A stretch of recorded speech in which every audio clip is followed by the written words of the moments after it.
Vamos a estar leyendo del versículo 1 al versículo 20. Seguimos en la serie de Lucas, conociendo la verdad acerca del Evangelio de Jesucristo. Y le pedimos al Señor que en la medida que Él, por medio de sus palabras, sigue hablando, nosotros podamos seguir internalizando y poder atesorar su palabra en nuestros corazones. Dice así en nombre del Padre, del Hijo y del Espíritu Santo, Lucas capítulo 2, versículos del 1 al 20. Aconteció en aquellos días que se promulgó un edicto de parte de Augusto César, que todo el mundo fuese empadronado. Este primer censo se hizo siendo Cirenio gobernador de Siria, e iban todos para ser empadronados, cada uno a su ciudad. Y José subió de Galilea, de la ciudad de Nazaret, a Judea, a la ciudad de David, que se llama Belén, por cuanto era de la casa y familia de David, para ser empadronado con María, su mujer, desposada con él, la cual estaba encinta. Y aconteció que estando ellos allí, se cumplieron los días de su alumbramiento, y dio a luz a su hijo primogénito, y lo envolvió en pañales, y lo acostó en un pesebre, porque no había lugar para ellos en el mesón. Había pastores en la misma región que velaban y guardaban las vigilias de la noche sobre su rebaño. Y he aquí que se les presentó el ángel del Señor, y la gloria del Señor los rodeó de ese resplandor, y tuvieron gran temor. Pero el ángel les dijo: no temáis, porque he aquí os doy nuevas de gran gozo, que serán para todo el pueblo, que os ha nacido hoy en la ciudad de David un Salvador, que es Cristo el Señor. Esto os servirá de señal: hallaréis al niño envuelto en pañales, acostado en pesebre. Y repentinamente apareció con el ángel una multitud de las huestes celestiales que alababan a Dios y decían: gloria a Dios en las alturas, y en la tierra paz, buena voluntad para con los hombres. Sucedió que cuando los ángeles se fueron de ellos al cielo, los pastores dijeron unos a otros: pasemos pues hasta Belén y veamos esto que ha sucedido y que el Señor nos ha manifestado. Vinieron pues apresuradamente y hallaron a María y a José y al niño acostado en el pesebre. Y al verlo dieron a conocer lo que se les había dicho acerca del niño. Y todos los que lo oyeron se maravillaron de lo que los pastores le decían. Pero María guardaba todas estas cosas, meditándolas en su corazón. Y volvieron los pastores glorificando y alabando a Dios por todas las cosas que habían oído y visto, como se le había dicho. Oramos. Señor y Padre bueno que estás en los cielos, venimos delante de tu presencia, Señor, para pedirte que en tu Espíritu Santo tú nos ayudes a proclamar tu palabra, Señor, tu verdad, y que tu verdad, Señor, se haga real en nuestras vidas, Señor. Ayúdanos, Señor, a comprender que estas nuevas de gran gozo, Señor, son para nosotros, pero no solamente para nosotros, sino para el mundo entero. Ayúdanos, Padre, a compartir estas nuevas buenas de salvación para con aquellos que las necesitan. Por Cristo Jesús te lo pedimos. Amén y amén. Se pueden sentar, amados. El libro de Lucas que hemos estado predicando durante esta pasada semana, hemos estado viendo cómo Lucas, a través de su relato, nos apunta a todo lo que es el nacimiento de Cristo y cómo las personas han ido respondiendo ante tal acontecimiento. Y yo no sé cuántos de ustedes han escuchado o han visto los protocolos de cuando nace un bebé en la realeza. Por ejemplo, los británicos, cada vez que nace el hijo de la realeza, o sea, un principito, un príncipe bebé nuevo, ellos, una de las cosas que hacen es que van a un lugar, a una torre, y disparan 62 cañonazos de estos de salva, obviamente.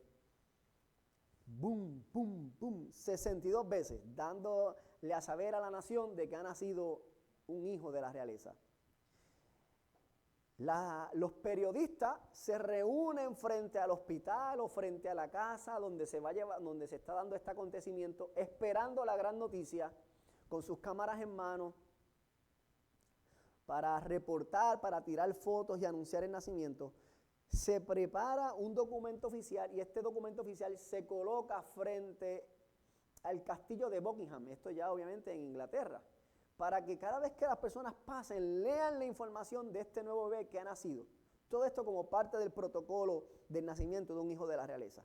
En España, por ejemplo, en unos años anteriores, se cantaban, sonaban las campanas de las iglesias, se lanzaban fuegos artificiales. Todo eso simplemente para anunciar el nacimiento de un niño en la realeza. La realidad es que es un evento donde muchos están esperando y ansiosos y siguen para saber la noticia al respecto. En cambio, cuando Jesús nació, no había multitudes esperándolo, ni se preparó una fanfarria en la tierra para recibirlo. Gracias. Pero lo que sí nos dice el autor del Evangelio de Lucas, que el nacimiento de Jesús y sus padres inclusive no encontraban ni siquiera un lugar donde tener a su niño, al punto que tuvieron que ir a un pesebre, a un lugar donde los animales dormían y descansaban. Y que tuvieron que utilizar no un manto real, no una vestimenta real, sino unos trapos. Y envolver al niño en trapos que algunos estudiosos piensan y dicen que eran el mismo tipo de trapo que se utilizaba para embalsamar a los muertos. Ese es el tipo de trapo en el que envolvieron al niño Jesús en su nacimiento. Sin embargo, el cielo estaba muy pendiente de lo que estaba pasando. En la tierra nadie estaba esperando nada, pero el cielo no había pasado desapercibido el nacimiento de Jesús. Porque lo que esto representaba para el cielo, a diferencia de para la tierra, eran buenas nuevas de salvación, eran buenas nuevas de gran gozo. Por lo que el autor nos relata entonces cómo el cielo, cómo declaró, reveló lo que estaba aconteciendo ese día. Y es lo que vemos entonces en la lectura de capítulo 2, del 1 al 20 de Lucas. Y en la Biblia lo que hace es que nos pone en contexto de lo que estaba sucediendo. ¿Qué hace Lucas? Nos dice que en el tiempo en que nació, era el tiempo en que Augusto César era emperador y Cirenio era gobernador de Siria. Recuerde que Lucas está escribiendo para Teófilo, para aquellos nuevos creyentes, y él quiere que ellos entiendan que esto es real, que esto es verídico, que se dio en un tiempo específico, que es verificable y que puedan comprender que todo lo que se había dicho de Jesús se había dado conforme a las profecías. José, que es de Nazaret, sube hasta Belén, porque eres de la casa de David. Y David proviene de Belén de Judea, para ser empadronada, según vemos, porque hay un censo. Así que toda esta información es parte importante de lo que sería el cumplimiento de Jesús, el Mesías esperado. Así que lo que está sucediendo es algo que va Dios utilizando y poniendo las cosas en el debido orden para cumplir su plan eterno. Entonces luego nos encontramos con los versículos del 8 hasta el 14, donde comienza el cielo a hacer el anuncio o la revelación o lo que sería la exaltación de lo que está aconteciendo. O sea, la fiesta.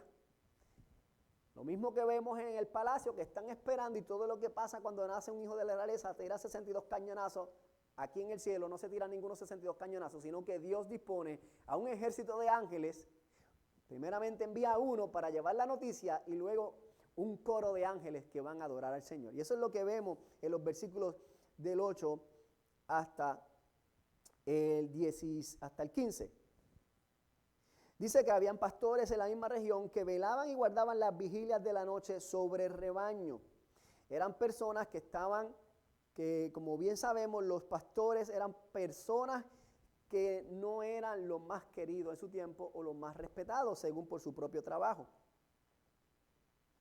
Pero lo que sí es importante saber que ellos iban a ser testigos del acontecimiento más importante de la historia. Los pastores, que no eran las personas más importantes en ese momento, iban a ser los testigos del acontecimiento más importante de la historia.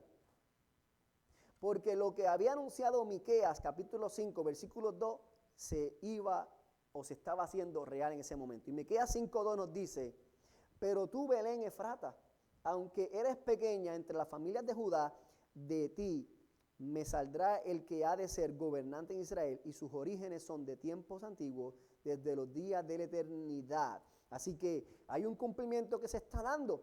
Y en el versículo 7 que dice que y dio a luz a su hijo primogénito y lo envolvió en pañal y lo acostó en pesebre, también es parte del cumplimiento de la profecía de Isaías 7:14, que nos dice que de una virgen nacería aquel que se llamaría Emmanuel, que significa Dios con nosotros. Así que estaban haciendo, por un lado, estaban haciendo el Hijo de Dios en un pesebre, en vez de nacer en un castillo lleno de lujos. Él abandonó su trono celestial para nacer entre la mula y el buey, envuelto en trapos, acostado en un cementerio, para que, como dice Filipenses 2, 6 y 7, el cual siendo en forma de Dios, no estimó el ser igual a Dios como cosa que aferrarse, sino que se despojó a sí mismo, tomando forma de siervo, hecho a semejante a los hombres.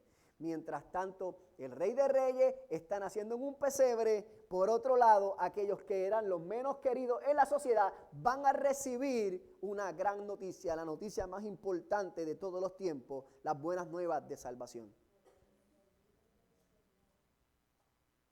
Y mientras ellos se encontraban allí trabajando en las vigilias de la noche, dice que,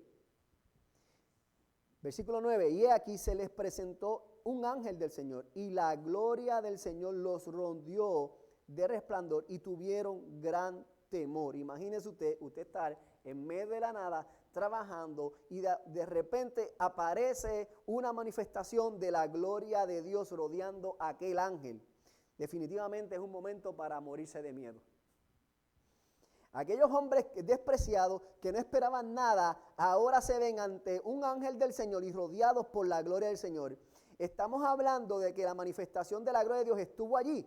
Así que es posible que hubieran truenos, relámpagos, yo no sé, un brillo resplandeciente, algo que infundiera temor en ellos. En la palabra nosotros podemos encontrar algunos ejemplos de este tipo de manifestaciones, como la que tuvo Isaías en el capítulo 6, versículo 5, donde el profeta Isaías tiene una visión celestial y dice, entonces dije, ay de mí que soy muerto, porque siendo un hombre inmundo de labios y habitando en medio del pueblo que tiene labios inmundos, mis ojos han visto al Rey. ¡Wow! Aquellos pastores estaban siendo partícipes de un evento sin igual. Estaban recibiendo o iban a ser recipientes de la noticia, del anunciamiento del gran nacimiento del Rey. Por eso le dice, no temáis, porque he aquí os doy nueva de gran gozo que será para todo el pueblo. Lo que ellos estaban recibiendo eran las buenas nuevas de salvación. Aquellos iban a ser los primeros recipientes, por decirlo en alguna manera, de lo que sería el evangelio, lo que significa las buenas nuevas de gran gozo. Aquellos despreciados que vivían en la oscuridad, aquellos que estaban lejos, iban a recibir la gran noticia. La gran noticia es que dice que os ha nacido hoy en la ciudad de David un Salvador, que es el Cristo, el Señor. El ungido prometido había nacido, la promesa esperada por todos había llegado, se había cumplido la profecía de Isaías 9, 6 al 7, que dice, y me encantan estos versículos, porque un niño nos ha nacido, un hijo nos ha sido dado, y la soberanía reposará sobre sus hombros, y se llamará su nombre admirable consejero, Dios poderoso, Padre eterno, príncipe de paz, y el aumento de su soberanía y de la paz no tendrán fin sobre el trono de David y sobre su reino, para afianzarlo y sostenerlo con el derecho y la justicia desde entonces y para siempre. Aquellos pastores humildes estaban recibiendo la grata noticia de que había nacido el admirable consejero, el Dios poderoso, el Padre eterno y el príncipe de paz. Gloria a Dios, aleluya. ¡Qué grata noticia! ¡Qué grata noticia! ¡Qué emoción! Lo interesante es que cuando los ángeles hablan, uno esperaría que dijeran, van a encontrar a este niño sentado en el trono, pero no, le dice, lo van a encontrar envuelto en pañales. La señal será que van a encontrar al niño envuelto en pañales en un pesebre. Uno esperaría que quien va a gobernar nazca en un castillo, en un lugar, en un palacio, pero a Dios le plació que el Rey de Reyes naciera en un humilde pesebre. Entonces, tenemos que ver que estos hombres entendieron aquella revelación y tomaron aquello como verdad, porque ellos, a pesar de que le dijeron, hay un rey que está naciendo en un pesebre, que pudiéramos decir, eso no concuerda, ellos dijeron, vamos para allá a ver el rey. Así que ellos tomaron iniciativa y se movieron hacia allá.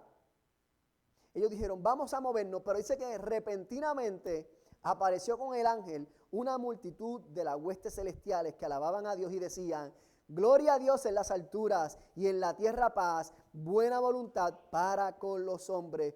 ¡Wow! ¡Qué maravillosa experiencia! Estos hombres que no merecían nada, que no esperaban nada, no solamente han recibido una grata noticia, sino ahora que son los testigos de un gran acontecimiento, un gran coro aparece para cantar y adorar al Señor.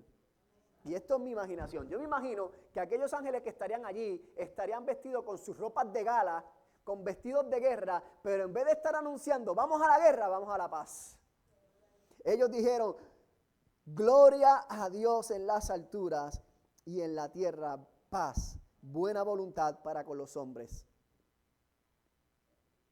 El Jehová de los ejércitos ha llegado en son de paz. Mientras las huestes celestiales gritaban de júbilo, gloria a Dios, aquel que es digno de gloria, honor y poder y recibe adoración, los ángeles alababan al Señor, que es digno de toda alabanza. En la tierra íbamos a ser recipientes de los beneficios de ese nacimiento. Íbamos a recibir la paz que ofrece el Evangelio. Y esas son buenas noticias. Un mundo lleno de preocupaciones, de ansiedades y temores y violencia, ahora gozaría de paz por medio del Rey Mesías prometido. Entonces vemos cuál es la respuesta de los pastores a estas nuevas de gran gozo. Eso son los versículos 15 al 20. Sucedió que cuando los ángeles se fueron de ellos al cielo, los pastores se dijeron unos a otros, pasemos pues hasta Belén y veamos esto que ha sucedido y que el Señor nos ha manifestado. Vinieron pues apresuradamente y hallaron a María y a José y al niño acostado en el pesebre, y al verlo dieron a conocer lo que se había dicho acerca del niño. Y todos los que oyeron se maravillaron de lo que los pastores decían. Así que vemos que ellos no se quedaron quietos, sino que dijeron, vamos para allá, vamos para allá, vamos a ver qué es lo que esto sucedió. Así que esta revelación, este anuncio de las buenas nuevas de gran gozo a ellos creyeron por fe, se movieron, salieron hasta allá y al llegar allí se encontraron con lo que se le había anunciado. Allí estaba el Dios encarnado, el creador de los cielos y la tierra, el todopoderoso, ahora sujeto a un cuerpo de bebé. Aquel que es soberano e inmortal, ahora siendo cuidado por dos inmortales. Aquel que es el rey de la tierra, señor de señores, dueño de todas las cosas, acostado en un pesebre. ¡Wow! ¿Cómo un ser tan poderoso, tan magnífico, se hizo tan humilde que llegó a nosotros de una manera que no podamos decir, Él está tan lejos que no puedo acercármele a Él? Él se acercó a nosotros en nuestra humildad, en nuestra necesidad. Él llegó hasta nosotros. Por eso los pastores quisieron a recibir esta gran noticia. Ellos contaron todo lo que habían sucedido. Ellos se convirtieron en evangelistas del Señor, proclamadores de las nuevas de gran gozo. Dice que todos los que estaban allí oyeron y se maravillaron de lo que los pastores decían. De seguro por allí llegó el dueño del mesón, el dueño del pesebre, los dueños de los animales, a ver qué es lo que había pasado. Porque dice que los que estaban allí oyeron y ellos proclamaron las grandezas del Señor. Ellos al ver al niño dijeron, este que está aquí acostado es el Rey de Reyes. Y la palabra nos dice que mientras todo esto sucedía, María, como toda madre, meditaba en todo lo que estaba aconteciendo. Dice, guardaba todas estas cosas meditándolas en su corazón. Yo supongo que como toda madre estaría ella diciendo, wow, ¿qué será de este niño? ¿Qué privilegio Dios me ha dado? Quizás estaba recordando nuevamente, reviviendo el momento en que tuvo ese encuentro con Elizabeth. Estaría quizás recordando aquel encuentro que tuvo el ángel y repasando todos esos momentos en su vida. Como el ángel vino, me anunció cómo ese encuentro con Elizabeth se dio, cómo ahora estos hombres que no conozco llegan hasta aquí, me están hablando. Realmente este es el Hijo de Dios y será el Rey de Reyes. Y dice que los pastores volvieron glorificando y alabando a Dios por todas las cosas que habían oído y visto como se les había dicho. Una respuesta clara al Evangelio de Jesucristo no solamente es moverse en fe, sino glorificar y alabar a Dios. Ellos ya no serían los mismos aquella noche. A partir de aquella noche, ellos nunca más serían los mismos. Y muy posiblemente nosotros hemos escuchado esta historia muchas veces. Imagínense, es la historia que Navidad tras Navidad relatamos y conmemoramos. Pero esto no es algo que se dio en el vacío, sino que desde la eternidad Dios tenía un plan para este tiempo. Y como ya lo he dicho anteriormente, en el Génesis ya se había prometido una simiente que vendría a traer salvación. Génesis 3:15 nos recuerda eso.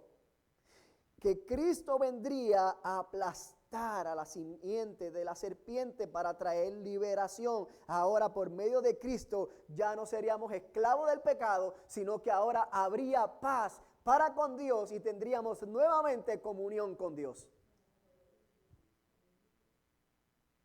Es por eso que el ángel dice en el versículo 11, os ha nacido hoy en la ciudad de David un Salvador que es Cristo el Señor. No solamente Jesús es el cumplimiento del linaje de David, sino que es un rey mayor que vendría a traer liberación y salvación eterna. ¿Pero de qué viene a salvarnos? Isaías 13, versículo 9 dice, he aquí el día del Señor viene, cruel, con furia y ardiente ira, para convertir en desolación la tierra y exterminar de ella a sus pecadores. Jesús vino a salvarnos de la ira de Dios provocada por el pecado. Dios no tolera el pecado y su justicia exige dar a cada uno de las personas lo que merece, o sea, la muerte, según lo estipuló el mismo Dios en Génesis. Y no podremos entender y valorar una buena noticia hasta que entendamos y valoremos la mala noticia. Porque una persona que nunca ha tenido cáncer va a poder valorar el milagro de la sanidad de una persona que tiene cáncer, posiblemente de la misma manera.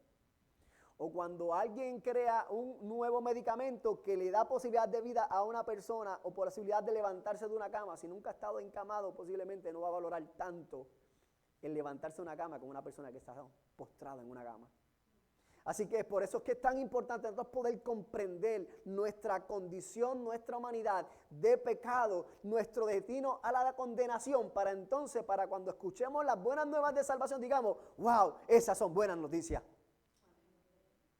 Saber que aquel que eres el justo, el perfecto y el santo vino a esta vida para vivir la vida que nosotros se supone que viviéramos, para luego recibir la muerte que tú y yo se supone que recibiéramos. Esas son buenas noticias. Para él no eran buenas noticias, pero se convirtieron en buenas noticias para mí, porque el sufrimiento de Cristo se tornó en gozo para mi vida. Por causa de la santidad de Cristo, ahora yo puedo vivir en santidad. Por causa de justicia, yo puedo vivir en justicia. Y por causa de su muerte, hoy podemos tener vida. Es por eso que los ángeles cantaban, gloria a Dios en las alturas, paz en la tierra, a todos los que gozan su favor. Porque aquel que es creador de todas las cosas, el Rey de Reyes, que ejerce justicia, se ha movido a misericordia, dando a su propio Hijo para salvación. ¿Y qué rey entrega a su propio Hijo para salvar a aquellos que están rebeldes contra Él? Solo Dios lo hace. Jehová Shalom, el Dios de paz. En vez de venir en son de guerra, envió a su Hijo en son de paz. Estas son buenas nuevas de gran gozo. Porque aquel que nació humilde en un pesebre viviría de tal manera que por causa de su muerte nosotros tendríamos vida.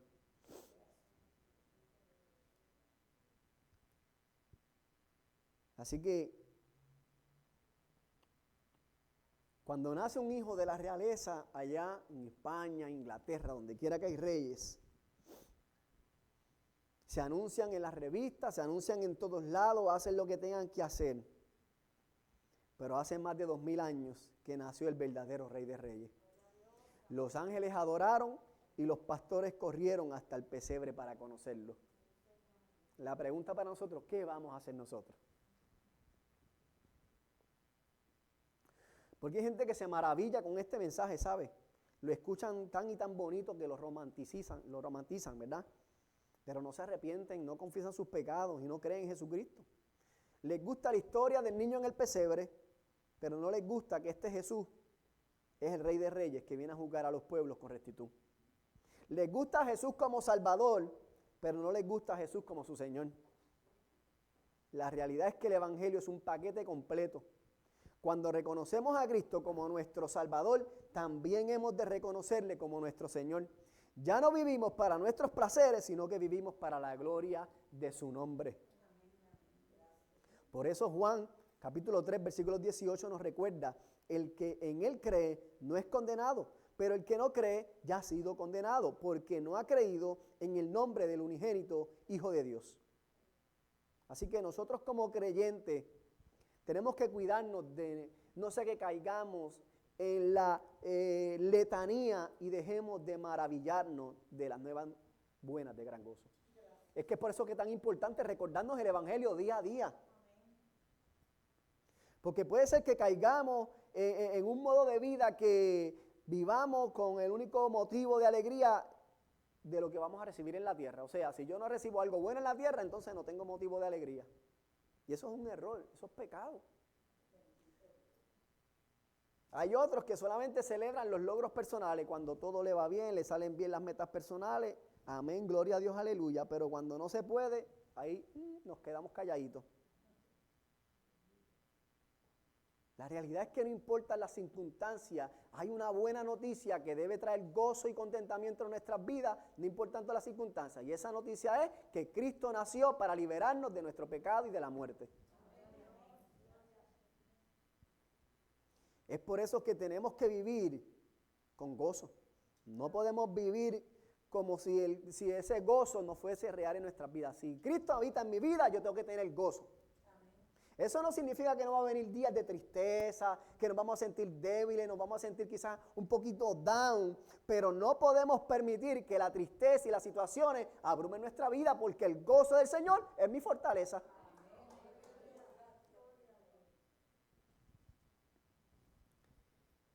Y entonces, para ir terminando, nosotros como creyentes tenemos que recordar algo. No importa cuán oscura sea la noche, no importa cuán lejos piensas que tú estás, no importa cuán agracénticos a veces sea o lo deprimido que estés, Jesús nació para darte libertad, para darte paz, para restablecer la relación rota que tienes con Dios. A pesar de ti y a pesar de mí, Él sigue siendo un poderoso Salvador. Y esas son buenas noticias.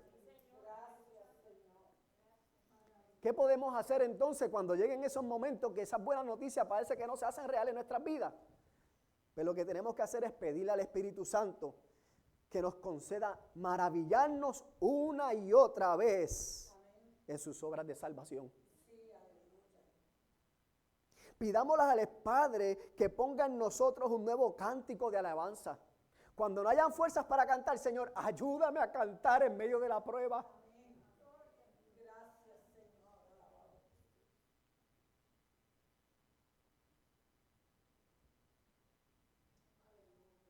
El Señor es nuestro Salvador. No hay razones para callarnos delante de Él. Al contrario, tenemos razones suficientes para alabar y bendecir su nombre. porque Él ha efectuado salvación por medio de Jesucristo. El gozo más grande que nosotros podemos experimentar proviene de aquel que vino a reconciliarnos con nuestro Padre eterno, nuestro Señor Jesucristo. Y es por eso que eso es una buena noticia, una noticia de gran gozo. Oramos. Señor y Padre bueno, te adoramos y te bendecimos, Señor. Señor, permítenos, Señor, cada día gozarnos en la buena nueva de salvación. Aún en nuestros días oscuros, Señor, en medio de la soledad de la noche, Padre. Que tu Espíritu Santo nos recuerde que tú eres un gran Salvador. Que no hay nada que se escape a tu poder, Dios mío. Y que estamos seguros en ti. Por Cristo Jesús yo te lo pido, Señor nuestro. Amén y amén.